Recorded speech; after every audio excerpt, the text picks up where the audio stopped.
wanted to do a video today about the pre-op phase of getting bariatric surgery. Now, this is what I went through. What you go through will depend on your insurance. It will depend on your doctor's office, and it will depend on your specific health. But I'm going to share my story with you because it may be somewhat helpful. So, when I first started looking into getting bariatric surgery, I was actually interested in getting the sleeve done. I had looked online at several different YouTubers and different blogs, and many of them had the sleeve, and it seemed almost like it was less invasive than the other procedures. So I thought maybe that's the one that I'll go with. And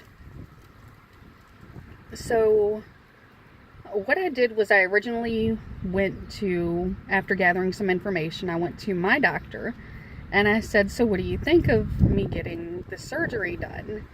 And she said, I think it's a good, it's something that if you want to look into, I would definitely say it would be good for you health-wise.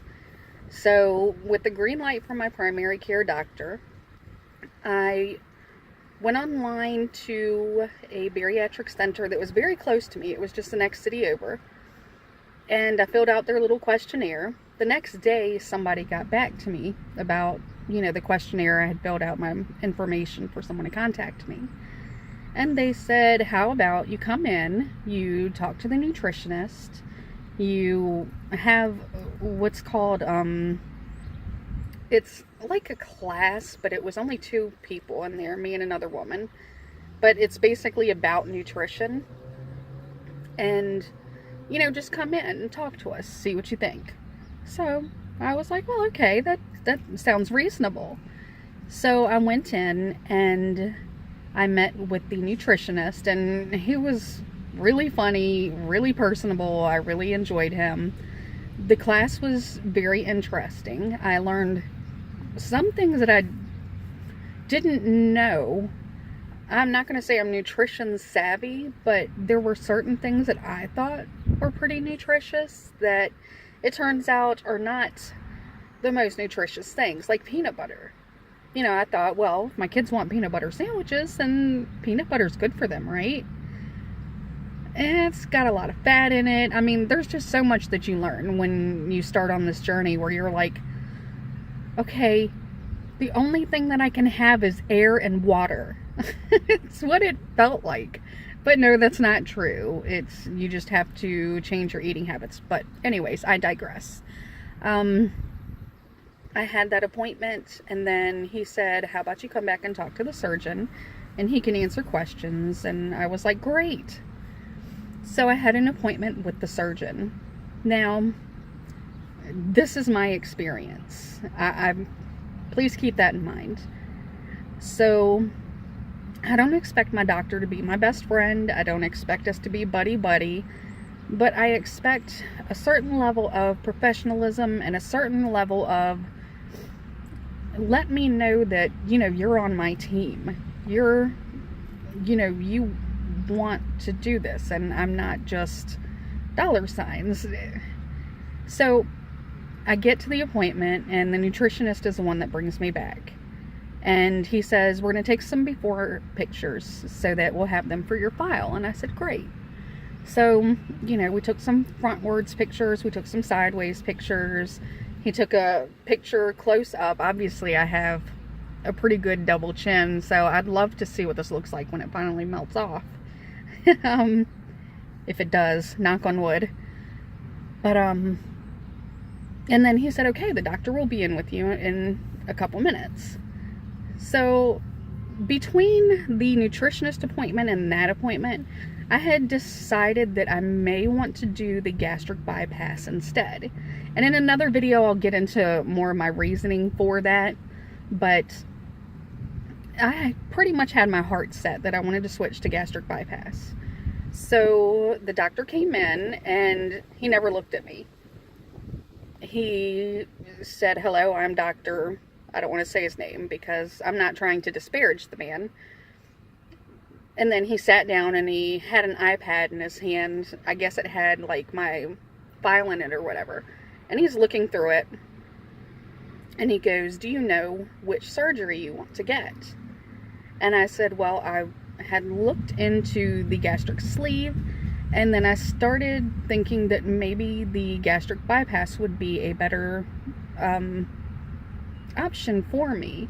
But can you tell me, what do you think as a doctor? Because I can look up things all day online.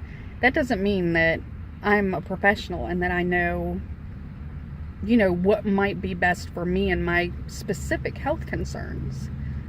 He never looks up. And the silence goes on for, I don't know, it felt like forever, but it was probably maybe a minute or two. And then he says, I don't even think that he said anything. He got up and he left the room. And I heard him talking to someone out in the hallway. And he says, "Does her insurance even cover this?" And the way that he said it was like he was upset. Now, I can tell you, I already knew what my insurance would and would not cover. And without going into the specifics, I knew how much money I needed to bring to the table and how much my insurance would pay. And that wasn't an issue. But he never said anything other than what I heard from whoever he was talking to out in the hallway. Does her insurance even cover that?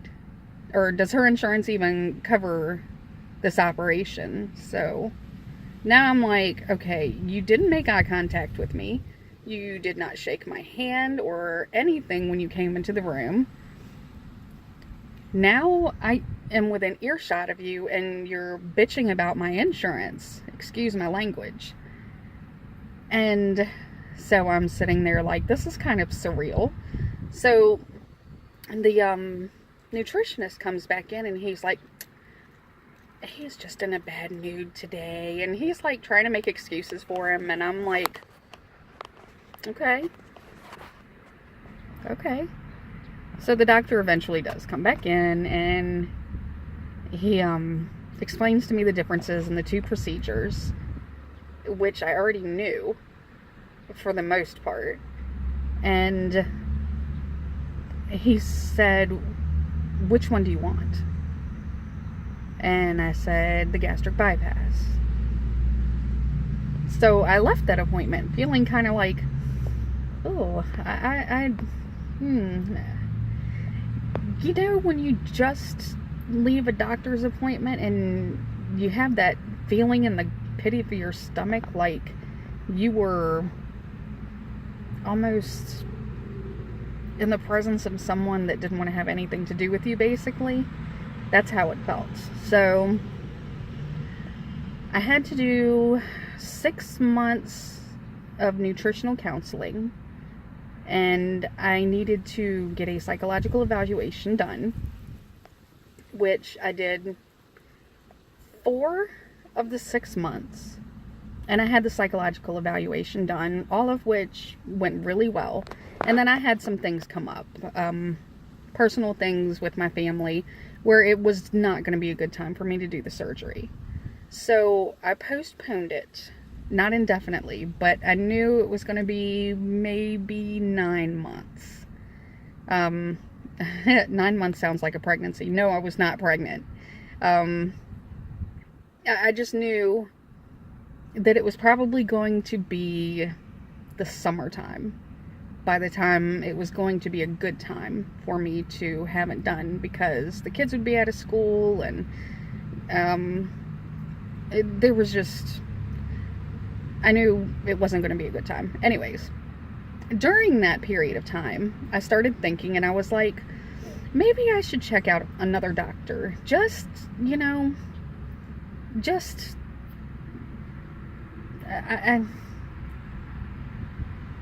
I wasn't happy and confident and like, let's do this, which is normally how I approach things. And so I thought, yeah, let's try another doctor just for a consultation. So I called up the one that I actually ended up going with. And she said, yeah, let's get you in with the doctor. And then after you meet with the doctor, you'll meet with the nutritionist. And, you know, she gave me the rundown of everything that I would have to do. I'm wording, I swear. My brain just went completely blank. Okay, I knew that I would have to do the diet, and I knew that I would have to do another psychological evaluation. Because the psychological evaluation, I believe, has to be within 6 months, and too much time had passed. So, again, I went through the diet phase. I met with the doctor, really liked him. He came in the room, he shook my hand, he said, hello, my name is Dr. I don't want to say his name, just for privacy reasons. And he answered any question that I had. He was very thorough. He was like, you know, you seem like you really researched this, but I want to go over exactly how the procedure's done and blah, blah, blah, blah, blah. So I couldn't have asked for better. Like I said, I don't need my doctors to be my best friend, but I need them to talk to me like I'm a human. So that's exactly what he did. I recently finished up my the diet, the preoperative diet. I did my nutritional counseling. The nutritionist was great. She was pretty funny. Nutritionists seem to have pretty good senses of humor. I don't know, the ones that I've dealt with. And now I am actually a little under 2 weeks out from my surgery date. So today I had to do my pre-operative testing. So what they did, and this is my experience, not every doctor's office does this. This is just what my doctor's office did. Oh, and let me back up just to throw this in real quick. I had to do a sleep study, found out I had sleep apnea. I had to get a CPAP machine. Hate that thing. Oh my God. But it's whatever. Okay, so on to today. I went to the hospital to register, and I had blood drawn, and they took like 500 million vials of blood, it felt like. But it was only like 6, and she couldn't get a vein on this arm. She dug around, and then she had to do the other arm, and that hurt. But that's okay. I'm a big girl. Obviously. So she did the blood work. They did an EKG. I'm assuming that turned out just fine. I don't know. And then they do a chest x-ray. And that was it. I was free to go. The technician that did my chest x-ray was like, oh yeah, you'll see me after you get your operation because you have to do a bariatric study. And I was like, nobody told me about this, but okay. He was like, yeah, so I'll see you. You'll come down and you'll see me and blah, blah, blah. And he was really nice. He was kind of funny. So it put me at ease. I know I keep saying I don't need people to be my best friend, but this is nerve-wracking to be completely sedated, to have people messing with your body, you know, doing life-changing, altering things to your body, and you're putting a lot of trust into these professionals' hands. So to me, it means so much when they can be polite and friendly and, you know, we have a good time. So anyway, I am rambling. I'm on the 2-week pre-operative diet, the liver shrinking diet. Pretty much every doctor's office does this. Now, different ones do different time frames. My doctor's office did 2 weeks for me. I don't know if it's like that with all of their patients. I don't know. Like I said, your mileage will vary. But with mine, I can do the protein shake for breakfast, a protein shake for lunch, a small snack in there if I absolutely need it, like something like a yogurt or, what are those? The string cheeses. And then I can have a high protein, low carb, low fat dinner, which that's fine with me.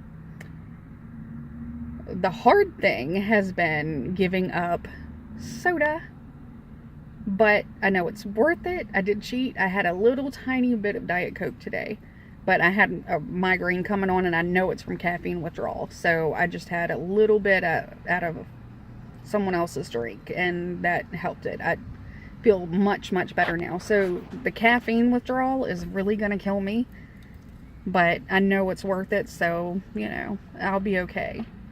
The protein shakes, it's not good. It might be the kind that I got. Try different ones. I'm gonna have to order different ones because I ordered this one online and it was not good. So I will give you that huge piece of advice to try different kinds of protein shakes.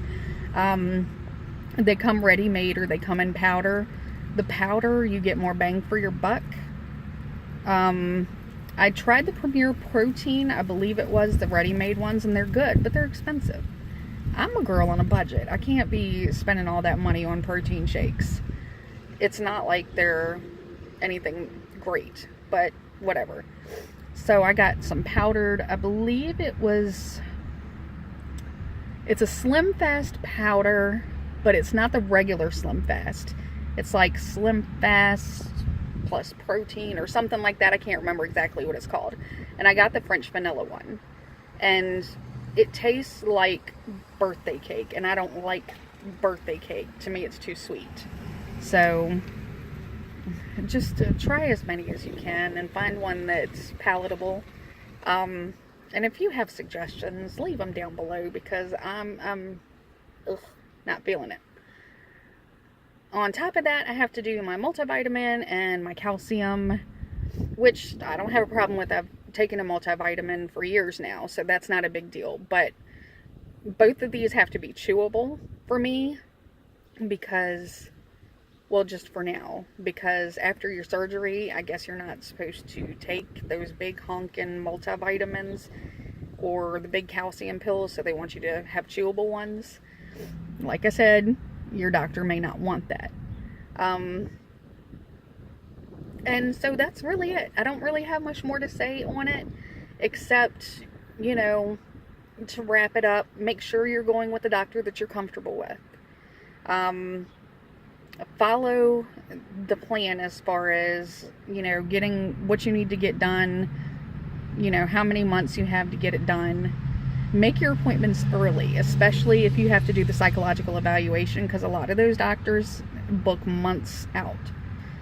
And honestly, just high five yourself for being awesome enough to take your health and get in control of it.